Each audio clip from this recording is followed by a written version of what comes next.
नमस्कार। आज हम हनुमान जी की व्रत कथा सुनेंगे।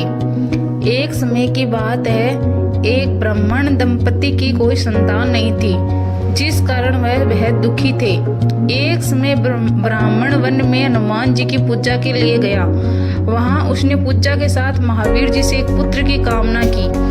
घर पर उसकी स्त्री भी पुत्र की प्राप्ति के लिए मंगलवार का व्रत करती थी। वह मंगलवार के दिन व्रत के अंत में हनुमान जी को भोग लगाकर ही भोजन करती थी। एक बार व्रत के दिन ब्राह्मणी ने भोजन बना पाई और ना ही हनुमान जी को भोग लगा सकी। उसने प्रण किया कि वह अगले मंगलवार को हनुमान जी को भोग लगाकर ही भोजन करेगी।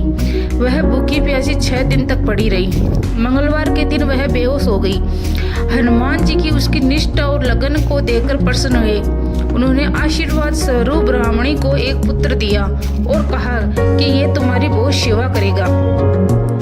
बालक को पाकर ब्राह्मणी अति प्रसन्न हुई।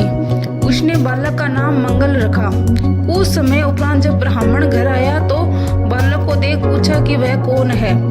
पत्नी बोली कि मंगलवार व्रत से प्रसन्न होकर हनुमान जी ने उसे ये बालक दिया है।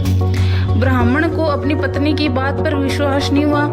एक दिन मौका देखकर ब्राह्मण ने बालक को कुएं में गिरा दिया। घर पर लौटने पर ब्राह्मणी ने पूछा कि मंगल कहाँ है।